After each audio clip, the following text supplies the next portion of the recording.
ಆತ್ಮೀಯ H16 news ಅರ್ಥಾತ್ ಸೀತಾರಾಮ್ ನ್ಯೂಸದ ವೀಕ್ಷಕರೇ, ನಾನು ನಿಮ್ಮವ ಎಂ ಆಯುಧ ಮಲ್ಲಪ್ಪ ಜೊತೆ ಅವರು. ತಾವು ಈಗ ಸುದ್ದಿಗಳ ಲೋಕಕ್ಕೆ ಎಂಟ್ರಿ ಹೊಡಿತಾ ಇದ್ದೀರಿ.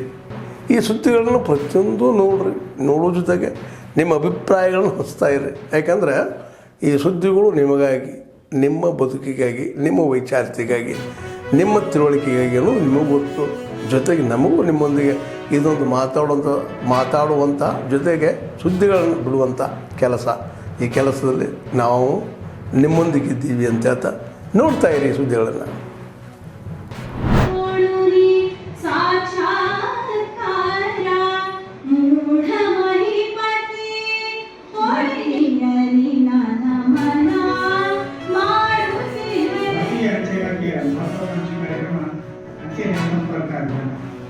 ವಿಭಾಗೀಯ ಉಪವಿಭಾಗೀಯ ಮತ್ತು ಪ್ರಧಾನ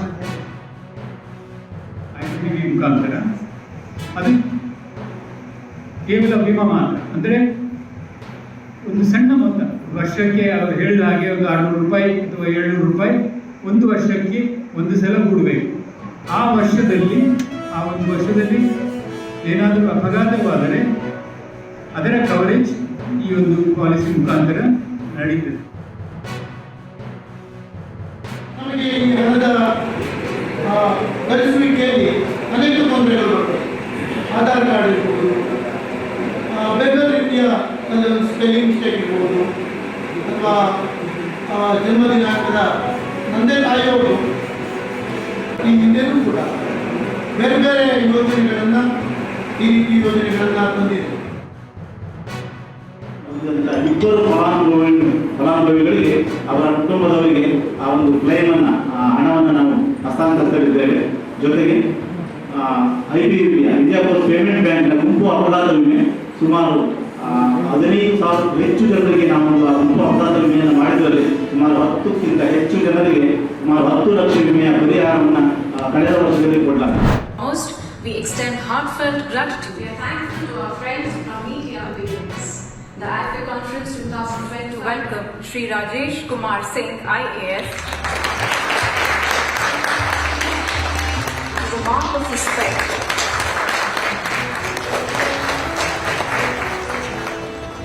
Advisors and integrating data analytics into financial decision making will be key to achieving a more sophisticated and comprehensive approach to defense finance. As agility in procurements is one of the topmost reform agenda for the year as far as the DoD is concerned, inputs from many of you who actually work in this area or in the field on how to streamline the procurement processes would be invaluable for the team under DG Acquisition that is tasked with carrying out this work over a 6-year period, during which we intend to totally revamp our DAP 2020.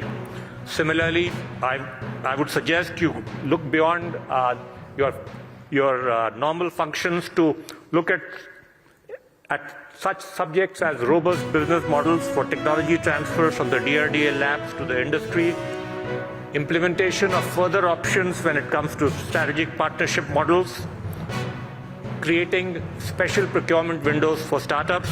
These are all areas where we need to be proactive and ensure better outcomes while ensuring procedural integrity is not compromised.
ಆತ್ಮೀಯರೇ, ಎಲ್ಲ ಸುದ್ದಿಗಳನ್ನು ನೋಡಿದ್ರಲ್ಲ, ಏನು ಅನಿಸ್ತು ನಿಮಗೆ? ಇದರಲ್ಲೇ ನಿಮ್ಗೆ like ಆಗಿರ್ಬೋದು, ಡಿಸ್ಲೈಕು ಆಗಿರ್ಬೋದು, ಕಾಮೆಂಟ್ ಬೇಡಪ್ಪ ಅಂತೂ ಅನಿಸಿರ್ಬೋದು, ಕಾಮೆಂಟ್ ಮಾಡಬೇಕಪ್ಪ ಅನಿಸಿರ್ಬೋದು, ಶೇರ್ ಮಾಡಬಾರ್ದಪ್ಪ ಅನಿಸಿರ್ಬೋದು, ಅದು ಮಾಡಬೇಕು ಅನಿಸಿರ್ಬೋದು. ಏನಾದರೂ ಆಗಲಿ ಶೇರ್ ಮಾಡ್ತಾಯಿರಿ, ಈ ನ್ಯೂಸ್ಗಳನ್ನ ಹಂಚ್ತಾ ಇರಿ, ಜೊತೆಗೆ ಇದಕ್ಕೆ ಸಬ್ಸ್ಕ್ರೈಬ್ ಆಗ್ತಾಯಿರಿ ಅಂತ ಹೇಳ್ತಾ H16 ನ್ಯೂಸ್ ಅರ್ಥಾತ್ ಹೇ ಸೀತಾರಾಮ್, ಇದು ಸತ್ಯದ ಕೈಗೆ ನಡಿ. ವಂದನೆಗಳು.